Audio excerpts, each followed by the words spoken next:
Guys, help me out here. What's a pog? You know, like What is a pog? Tiddlywinks? I don't like tiddlywinks. Slammers. Those are the big, thick ones that you use to flip the other pogs. Okay, I didn't collect pogs.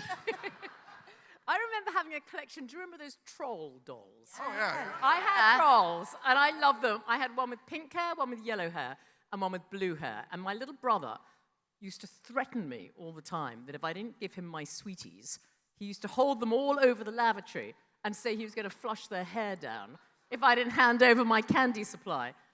And then they made a movie about it. But I still have my trolls, and I love them.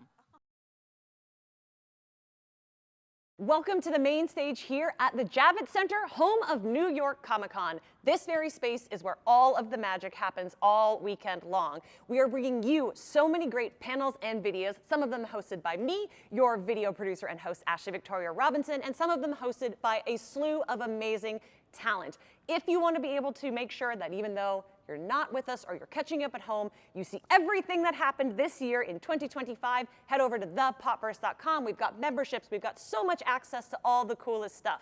In the meantime, sit back and enjoy your feature panel presentation. How are you guys doing? All good, thank you. How are you? I'm doing excellent. How are you guys doing? Glad to hear it. New York Comic Con 2025. Let's light this candle. Before we get into world premiering some footage and talking about the show, I actually want to do something called Get to Know Your New York Comic Con Attendee. And so these are, I swear, these are not hard-hitting questions for you guys. They're designed to be fun.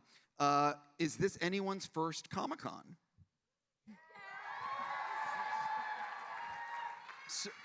So I'm not sure how much you've been able to see, but what has it been like for the two of you today? And what did you hear about Comic-Cons? And how has it like sort of been? Well, I think we've always known a lot of actors who've come to these, and I've always actually been jealous that I'd never been invited, because this is, I mean, it's just heaven. I've seen the most amazing people outside. We haven't had a good wander around, but we've been peering through glass. I mean, it looks phenomenal. I couldn't be more thrilled to be here. I've been rubbernecking up a storm. It is like some of the best people watching I've ever had the pleasure of experiencing. Yeah, it's very exciting to be here. Fully overstimulated. You two have done a number of cons. What do you actually love about? What do you guys love about meeting the fans and being at a Comic-Con, especially here in New York? It's the audience. I was just telling Elizabeth backstage, it's the greatest audience you ever get, because you get real, genuine fans, people that want to be there, that want to support, that want to hear what you have to say, and it makes it so much more enjoyable for us. And you found each other. It's like it's a congregation, you know? The best kind. What's your bag? Comic books and dressing up as the characters? Hey, me too! Let's get together and 50,000 other people and do that! And that's what you get. That's the energy we want. A lot of people here at New York Comic Con and myself all collect things. And I'm curious if there's do any of you collect anything? And if not, did you used to collect something when you were a kid? My son has a very large Funko Pop collection.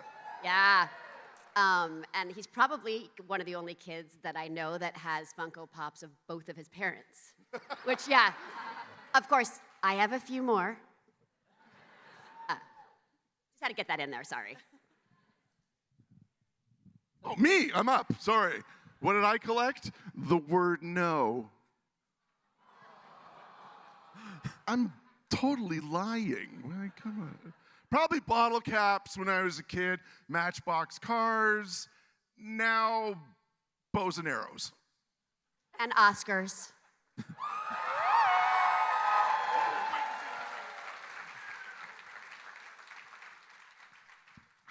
I wish I was a more interesting person. No, I did like marbles. I collected marbles when I was a kid, and you guys remember Pogs? I was just super into Pogs. What? Pogs. Pogs. They were like little Pog, P-O-G. Oh. Yeah, and they were like circular. Guys, help me out here. Pog. You know, like What is a pog? Tiddlywinks? You can. I don't like yeah, right. tiddlywinks. Slammers. Those are the big, thick ones that you use to flip the other Pogs. pogs. Okay, I didn't collect pogs. I remember having a collection. Do you remember those troll dolls? Oh, yeah. I had trolls, and I loved them. I had one with pink hair, one with yellow hair, and one with blue hair. And my little brother used to threaten me all the time that if I didn't give him my sweeties, he used to hold them all over the lavatory and say he was going to flush their hair down if I didn't hand over my candy supply. And then they made a movie about it. But I still have my trolls, and I love them. Yeah. Do you guys have, for any of you, do you have a favorite comic book movie or like a comic book based TV show? You have a favorite comic book based on a TV show? Or is that cheating? Sure.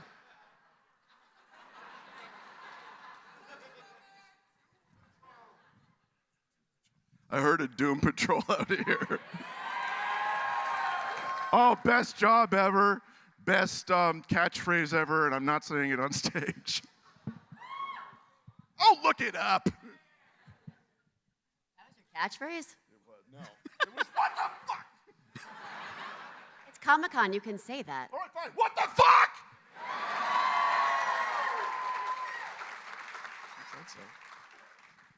I was like really vanilla when it came to comic books, and I was a big Archie Comics gal. I never had a comic book. I know. I know someplace we could get you some. I think my favorite, I mean, I knew who Wonder Woman was, and I used to love the TV show of that, so that counts. I just never had the comic. But I thought she was the best.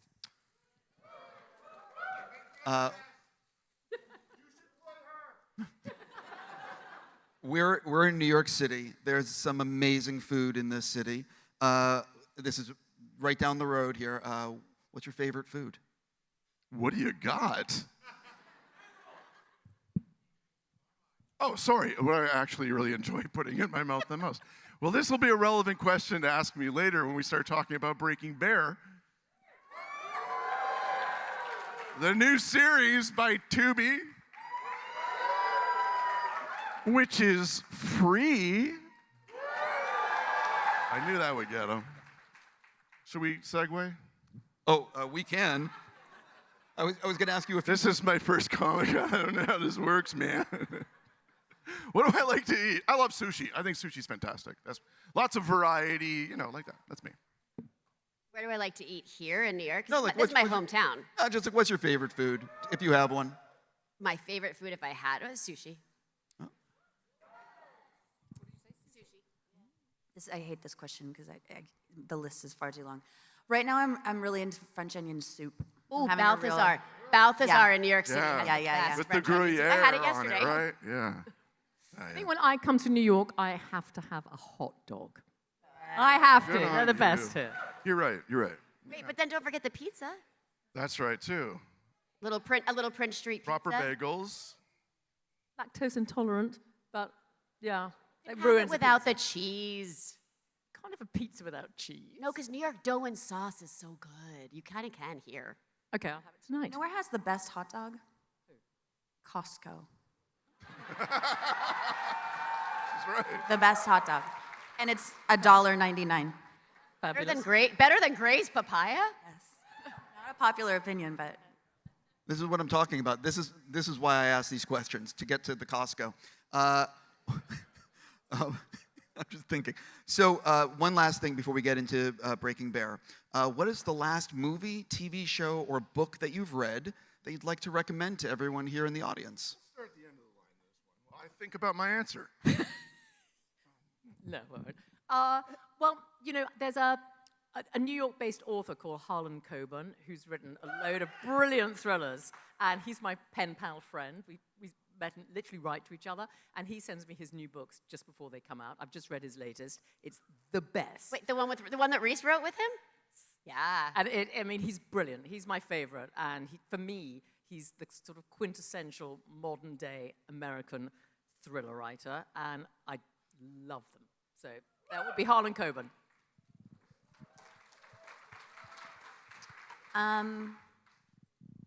I recently did my second watch through of The Sopranos, and it was like I did it for the first time like right after it came out, and then I did it for the second time. I finished like a month ago, and my God, you guys, if you haven't done a rewatch, please, please, please do yourself a favor and do a rewatch because it is the perfect television show, all across the board. If you like thrillers, I read 2 last week. One called Don't Open Your Eyes and by Liv Constantine, and I read one called Not Quite Dead Yet. They were both good. So if you like thrillers, I'll put it in my I have notes. 2 for you. Thank you. You read 2 books last week?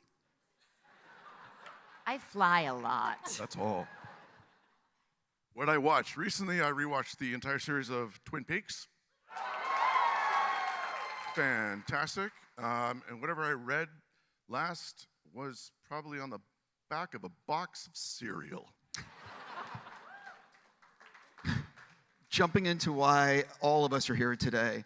I've seen a few episodes of your upcoming series, which arrives in March of 2026. And pardon my language, it's pretty fucked up. And I was shocked at some of the stuff I was seeing on screen. Since no one has seen it yet, who wants to describe what the show is, what it's about? Not it.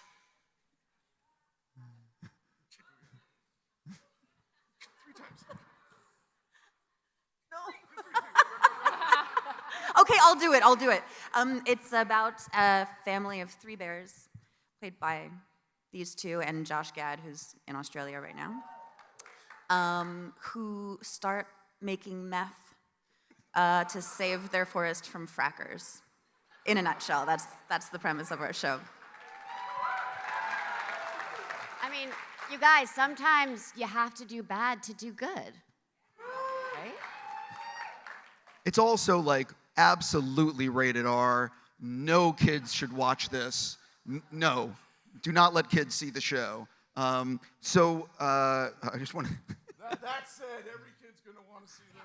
100%. But like, what was it for each of you? What was it about this material and the show that said, oh yeah, I want to be a part of this? It's because we have to do a delicate tango about how to make commentary on stinging, socially relevant subjects in our world these days, and it's easy to have a level of remove if it's animated, which is the formula that Tex Avery and did with Warner Brothers.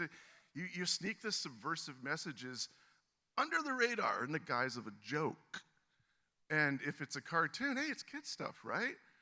Well, yeah, but we don't want the kids in the room when you see this show. You'll find out why.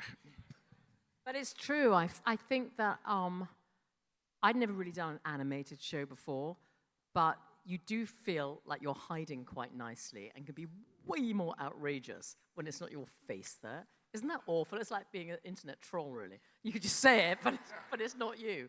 But it was really interesting to be so subversive, I think, and feel not quite accountable. I loved it. Well, I think like one of my favorite movies is South Park, Bigger, Longer, Uncut, right? But when you actually take it apart, it's a really intelligent movie. It has really important things to say, but they get them across.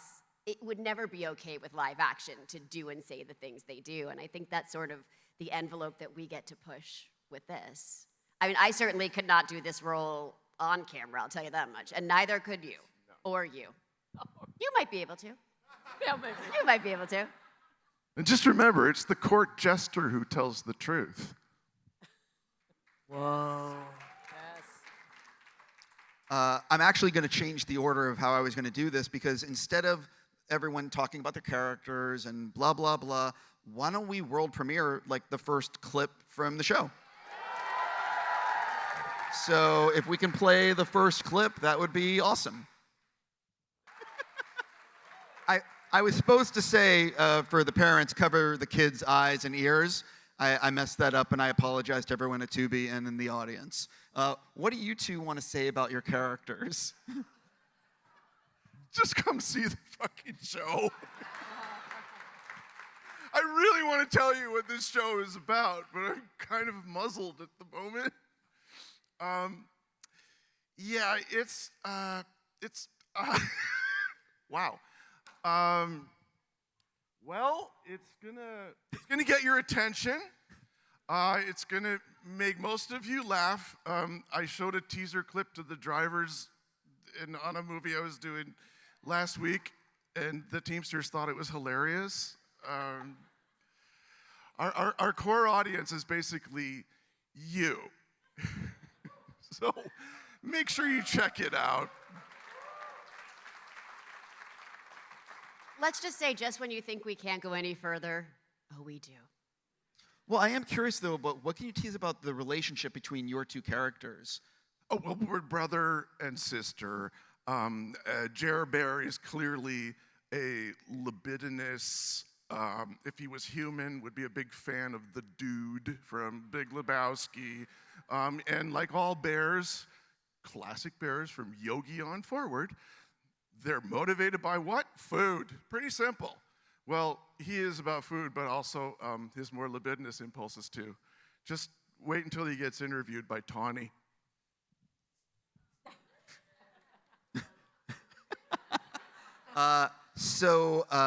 This is a cue for someone off stage over there, but Brendan doesn't know this, but there's actually already some pretty fun Breaking Bear merch coming from Culturefly, and I think we have a prototype that is over there and arriving.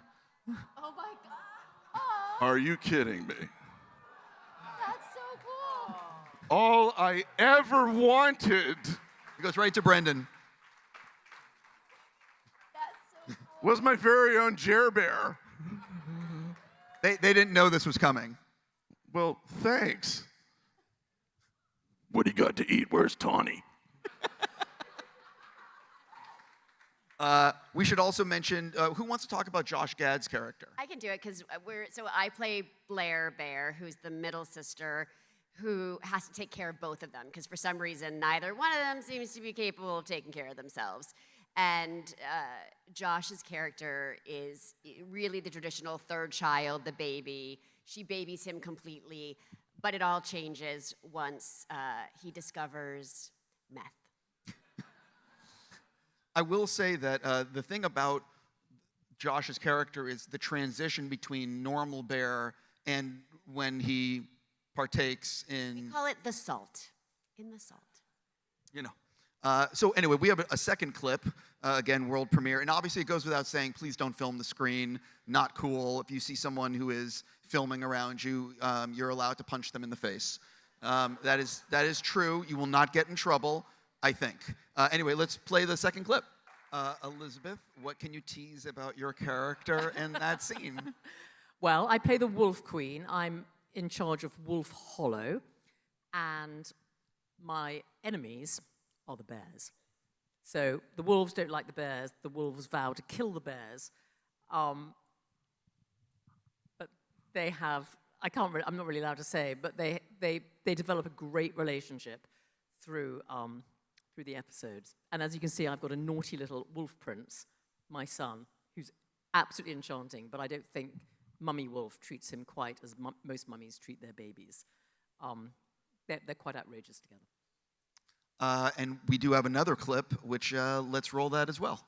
Annie, what would you like to tease about your character and any relationships? I had so much fun with this one. By far the horniest character I've ever had to play in my career thus far. And Brendan and I... There's something to offend everyone in this show. Yeah, she dabbles. Let's just put it that way. She dabbles in a few pretty pearl-clutchingly uncomfortable things throughout the season of this show. And it was just, I found myself in the like recording booth doing things. At one point, the acting challenge of the day was pretend you're having an orgasm while falling off a waterfall. So that was fun. It was really like it pushed all of our acting chops to the limit. I'm actually curious, what was it like for all four of you reading the scripts for the first time? Because this is unlike anything I've seen. And I'm just curious, or it's probably unlike anything you guys have read. I didn't bother to read it. Well, I did. It's doing animation. You're in a booth in front of a microphone, and you can. Some actors like to really study what they do. They have different processes. Mine was just to barrel through it, read every character as if, playing all parts, making it really confusing for the editors. And so that it was very fresh and new, so I'd be surprised the moment I read it out loud. So that was me. I needed to be astonished in real time while there was a recording device in the room. There's so many jokes I could make right now involving recording devices in your room. I mean, really? This is Breaking Bear. Go right ahead. I mean, I think the funny thing is, like, when it got pitched to me, they said, okay, we have this project. It's called Breaking Bear. I'm like, done. I mean, just the title alone kind of had me. And then like, wait, it's about these 3 bears who wake up from hibernation to find out that their forest is getting fracked. And I'm like, oh, it's like serious. And they said, yeah. And so they have to figure out what they can do to save their forest. So they become meth dealers to make money to save the forest. I was like, again, I'm in. It's pretty much what my process was. It works. Or does it?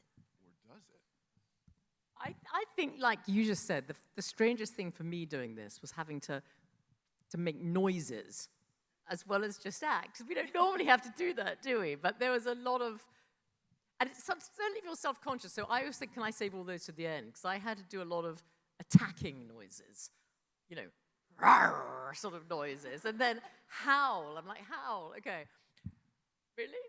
And then so we did about 5 minutes of just wolf howling, which you don't normally get to do you? But it was nice. And when they've mixed it in and made the voices kind of fabulous, I sort of would prefer possibly to grunt in future. It's kind of quite nice, isn't it? It's quite liberating. Like work that into your live action acting? Grunt. Yeah, grunt, make noises. Yeah, I liked it. We'll talk a little bit. A lot of people don't realize what recording efforts is like. And usually, from what I've been told, actors record their efforts at the end of the day as to not to strain their voice. Can you talk about recording efforts for this show specifically? Because some of the things that your character does, there's some eating involved and some crazy-s. Some other kind of eating. Yeah, there's some. Again, I want to reiterate, like we were told not to spoil things, but I swear to you, you want to watch this. I swear. But like, what was it like recording some of these efforts and some of the crazy shit you do? I just work here, man. If I believe it, they will. That's kind of my rule. And check your ego at the door. Your dignity too. Hey!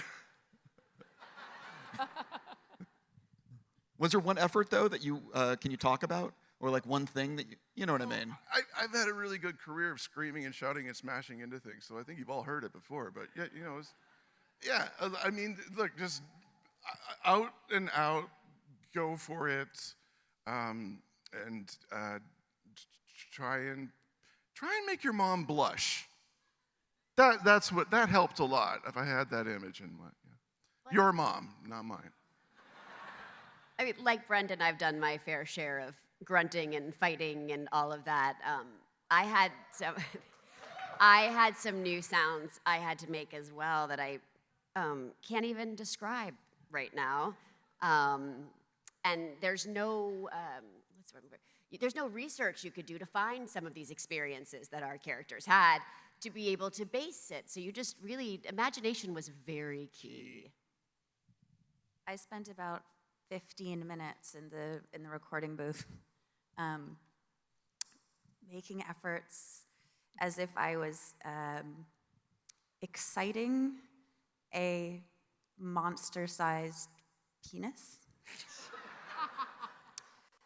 So that was a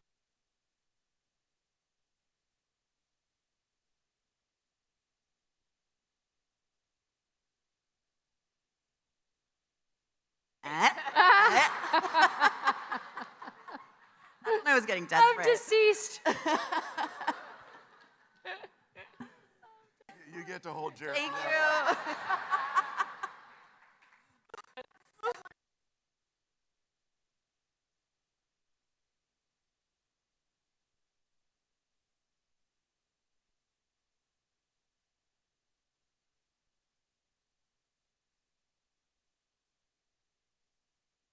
Breaking Bad, Sopranos, Goodfellas, Scarface. What can you tell people about sort of like, you know, what it's spoofing and having fun with?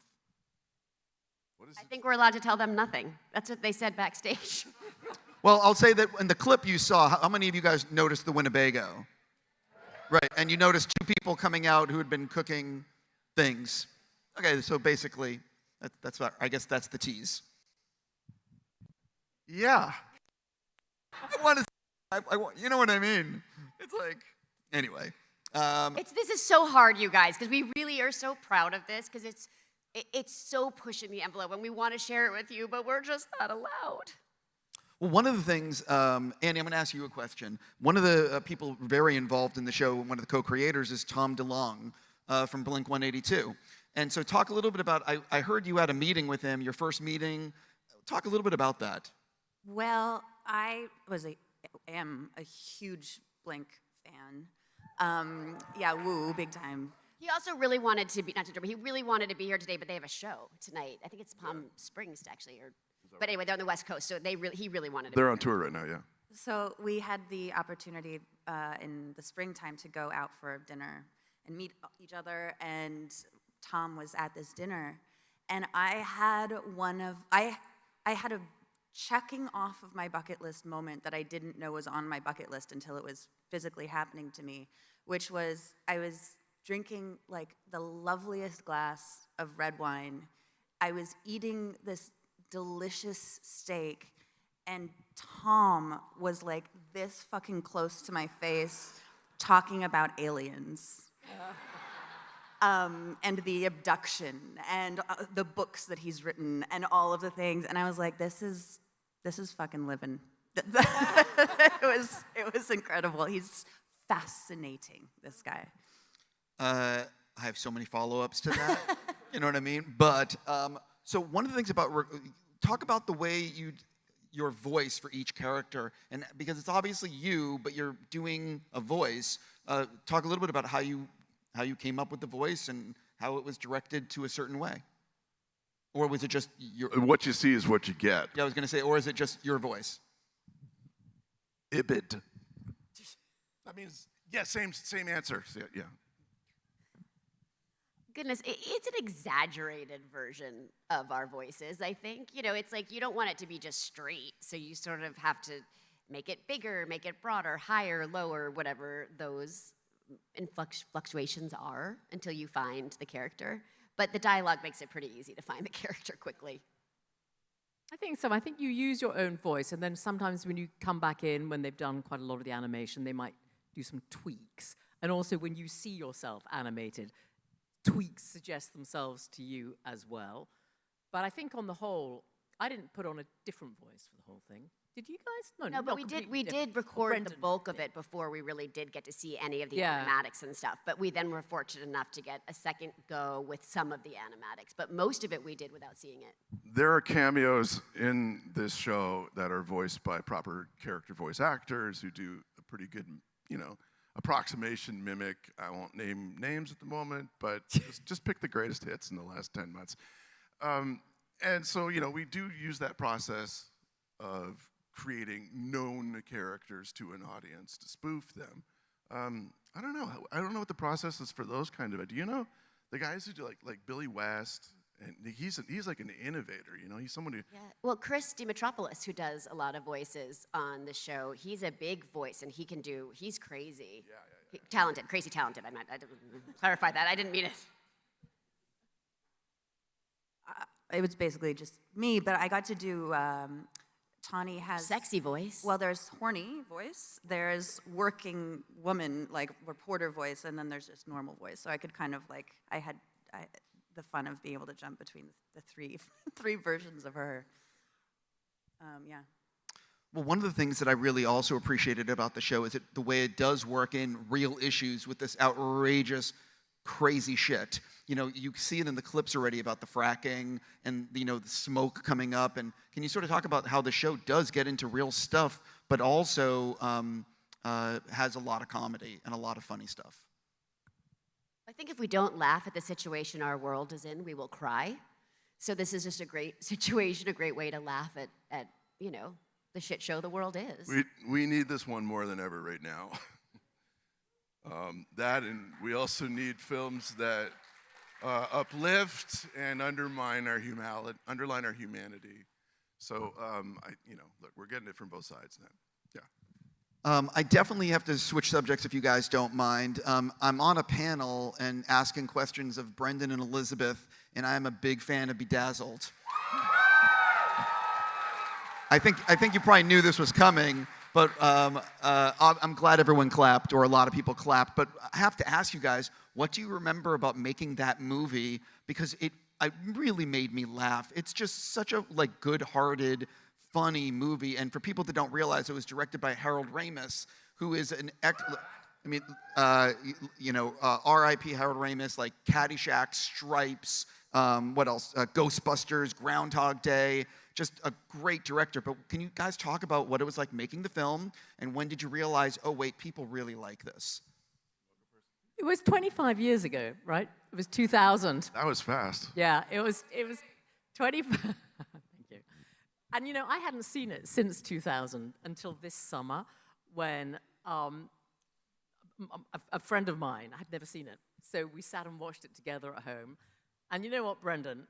You're brilliant in it. Oh, come on. You are absolutely brilliant. It takes one to know one. And you're brilliant. I'd forgotten, because I can't remember anything. I'd actually forgotten some of the scenes you did. And I'd forgotten all the characters you played. You were absolutely fantastic. And you hold up 100% 25 years later. Thanks, Liz. That's nice of you to say. You're pretty darn good yourself. I have a recollection of you that one night we shot. It was so cold and we were outside. And it was... Elliot is leaving the bar, I think, and you encounter him, and you're lying on a red Lamborghini. Oh, yeah. And you were in a red matching leather suit. Yep. And she had on these stiletto heels that I swear you probably need a concealed carry permit to wear those shoes. But anyway, she got off of the Lamborghini. You better believe, yeah, it happened.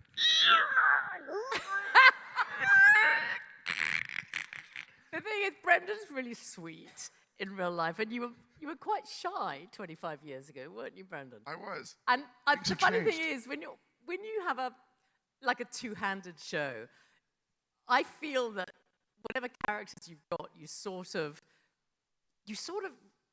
the relationship that you have with the actor is slightly reflected from the characters you have. And my character used to torture yours, didn't it? I mean, really, I used to torture you the whole time. And I kind of feel I did in real life, too, in a nice way, because I loved you. But I used to just torture you. So, yeah, sitting on cars in... That's the first thing...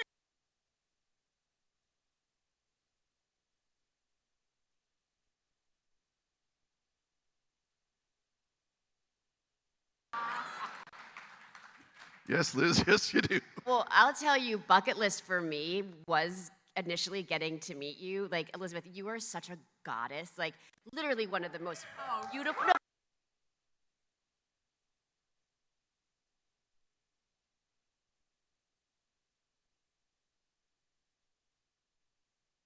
Like, seriously, what a goddess you are. Liz.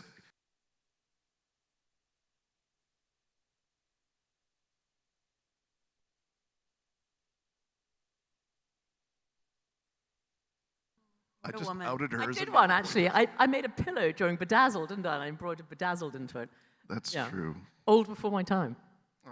Now just old, but yes. I am curious, though, when did you guys both realize, oh, this is really resonating with people? People really enjoy this one. You go through I couldn't, I was in Mexico City. Actually, I was working with you. I was working on a film called The Air I Breathe in Mexico City. And that's a whole nother podcast. But anyway, people were constantly asking me to do their outgoing telephone voice message. Yeah, and it was, they wanted it in the Spanish. What was it? It was Oh, now I'm blanking on it. No, queso este viejo y no, that's Link from Encino Man. Sorry. What was it? Oh yeah. No, gracias. Soy alérgico a los crustáceos. For some reason, that was huge height of comedy, and everybody had to have their home. Yeah, I was talking to a lot of phones, telling people, no, thank you, I'm sorry, I'm allergic to shellfish. Well, you know, you got a hit. Well, I think the biggest compliment you can have, actually, is if you were lucky enough to play a character where people wear your costumes to Halloween and stuff. And so Or to Comic-Con. Or to Comic-Con, yeah. And that to me is just the most exciting, heavenly thing, when you see someone wearing, you know, your costume. It's because we've all got our own costumes up in the attic somewhere, and then we see people in versions of them, and they're amazing, on Amazon or whatever. I love that, don't you? It's kind of cute. Sarah, I have an individual question for you, if you don't mind. I think a lot of people in this audience are very curious about a certain show called Buffy the Vampire Slayer. I think it's called New Sunnydale. I think there's something you're working on. What can you tease people about the series? Even less than Breaking Bear. I can tell you that I never thought I would be in this position.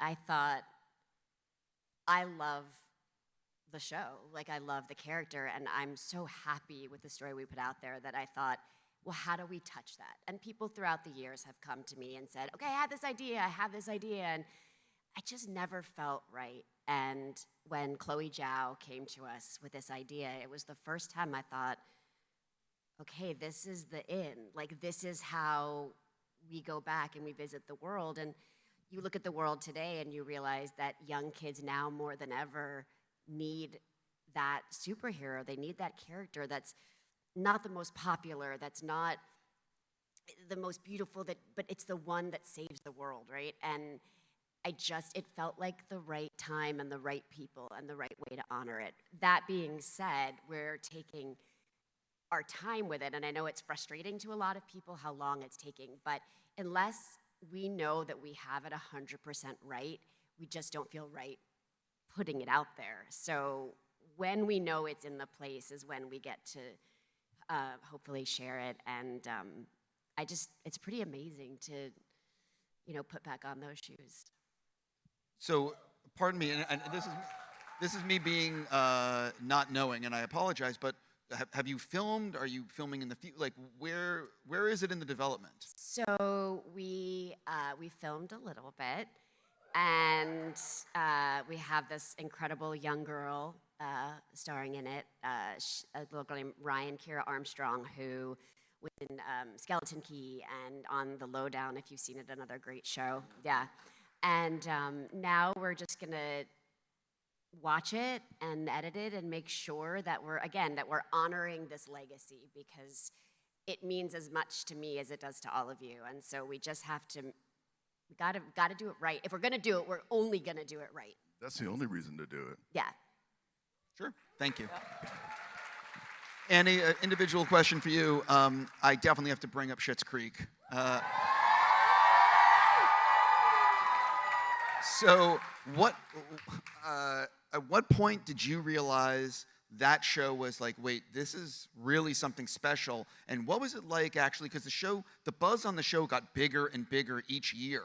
And it started, it was like, it didn't come out like this is some hugely anticipated series, but by the end, it was something so many people were watching. So what was this process like for you? I think it was a very interesting sequence of events that led to the show being what it is. Because when we started shooting, it was it was on the CBC, it was Canadian, it felt so insular. Although Eugene and Catherine, when I got that audition and saw Eugene and Catherine's name on the breakdown, I was just like, well, this is gonna be fucking incredible, because they're two of the best, and everything they do turns to gold. But it was very small, and my mom watched it, and some of my family watched it, and then I think it was not until season 4 that it was added to Netflix, and that was just like a whole incredible can of worms. And then we wrapped and the pandemic happened, and everyone was home needing to put something that made them joyful on their TVs, and it seemed like they picked shits for that. And it was like, I think that the Trump and the pandemic combo of it all, that people were just like, please give me some sort of shred of happiness. I think that's what really like made it what it is today.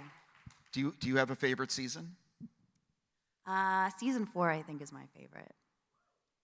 Yeah, but it was just being able to go to work, like roll out of bed, drive to work, and in 15 minutes you're sitting in a hair and makeup chair next to Eugene and Catherine and watching them riff, like from the second they walked in the door to the second they left, was the schooling of a lifetime. It's all in the title. You know it's gonna be good when the title is funny. Right. Elizabeth, I have an individual for you. I, like everyone in the audience, am a huge fan of Austin Powers, especially the first film. What a lot of people don't remember was when that movie came out, again, that wasn't a hugely anticipated movie, and it did okay, but it was like home video where it really exploded. Could you reminisce a little bit about... Time out. I was there opening weekend. For Austin Powers. I was. I think I was too. I was. Everybody wanted to know. There's Mike Myers did a movie. Well, he's on SNL. He don't do a movie. Oh, yes, they do. And it was a huge movie. What do you mean it didn't do well? No. Everybody saw Austin Powers. I swear, if you look at the numbers, it did good, but it wasn't like... I love you, Brendan, but I swear, like, it did good, but it wasn't like a Star Wars movie coming out or like a Marvel movie where people were like, you know Austin what I mean? You know what is true? The second one came out. Easy. Nothing but love, y'all. Right. I think it was so out there when it came out. It took people a little while to get what Mike was doing with it. It's true, and they sort of fell in love with it, and you're right, by then it was out of the cinemas. It did okay, as you said, and then it did become absolutely huge on video, which built up enormously to the second one coming out, and then it became a cult, and then that one, and then the third one, Beyonce, came out too. But it was really strange because I really remember getting the script for the first time, and I was telling Annie last night that back then, I think it was in 1996 or something, that I didn't get a lot of just straight offers. Often it would be, would you like to meet Harold Ramis or something? But it was just a lot of offers didn't come straight in. And I remember this offer came in from my agent, and it said on it, Austin Powers by Mike Myers. And my then boyfriend, Hugh, looked over my shoulder, and he just said, say yes. And I went, well, I haven't read it. He went, Mike Myers is a genius. Just say yes, whatever it is. So obviously I did read it first and then did say yes, but it was out there.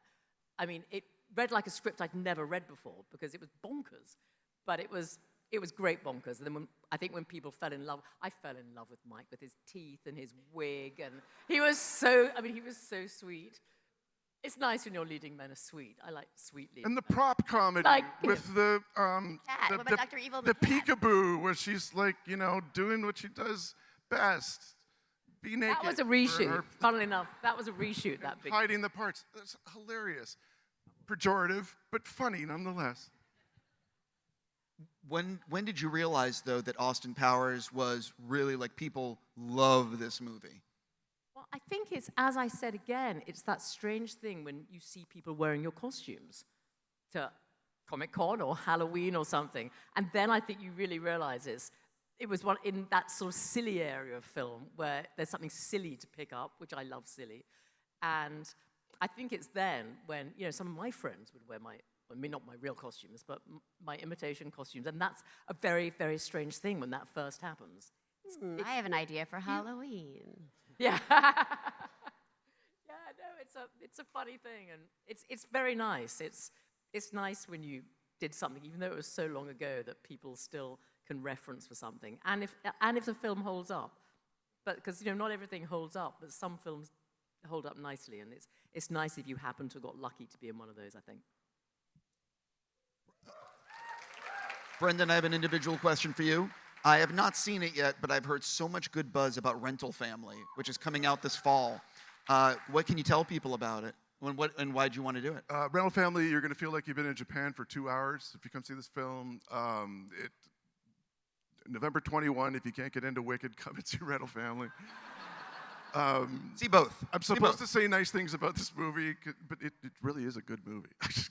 The director's called Hikari. She's incredible talent who's going to be coming on the scene. You'll be hearing a lot more about her. The premise is, all in the title. Expat American in Japan needs a job. He makes it big in a toothpaste commercial. Doesn't work for another 8 or 7 years, something like that. And he starts gigging it for a rental family agency, which actually exists in Tokyo, to fulfill a very specific need that we might think is overlooked, and that is for a genuine family connection, even if it's make-believe. And so the film explores the themes of what's real and what's not, and which boundaries get blurred. And there's an incredible new kid in it. Her name's Shannon Gorman. It's incredible. Okay, I've said enough. I feel like I'm at the Rental Family Junket. I should shut up. But thank you so much for asking me. Again, come see Breaking Bear. That actually brings me back to Breaking Bear, because we're near the end of the panel. There's a lot of stuff on television and a lot of things for you to do with your time, disappearing into whatever. I'm curious, for ending the panel, for each of you, what is it about Breaking Bear that you're most excited for people to see, and why people should tune in? I'm excited because it's an original. It's a real original concept. The writing is original, the performances. This is not a retread of something. This isn't formulaic by any chance. Like, this will get your mind going. I like it because it's dangerous. Thought dangerous, which is a good kind of danger. I'm excited because I was saying to these guys earlier, but I've been grumbling so much about, like, comedy's not what it used to be. Everyone's so precious about it now. Like, we can't make jokes about anything. And then I read and recorded these scripts being like, can we do this? Like, can we say this? We're so getting busted. Oh my God. So there will be much like pearl clutching and jaw dropping, I guarantee. I think the same. I think I've never really been in anything which was subversive or politically incorrect before. I mean, my jaw did hit the ground when I first read the script, and then when I saw it acted out, it was like, whoa. I mean, I don't think my mother can watch this. No. And my son's 23. I might not let him watch it either. I mean, it is quite out there, everyone. But I'm actually thrilled to do something like that, because we're all so nice and grown up, but our show isn't at all. I do want to remind people that Breaking Bear will be on Tubi, which is free, in March of 2026. And on that note, I would like to give a huge thank you to all of you for coming out today, and to Brendan Fraser, Sarah Michelle Gellar, Annie Murphy, and Elizabeth Hurley for being here at New York Comic Con. Seriously, thank you.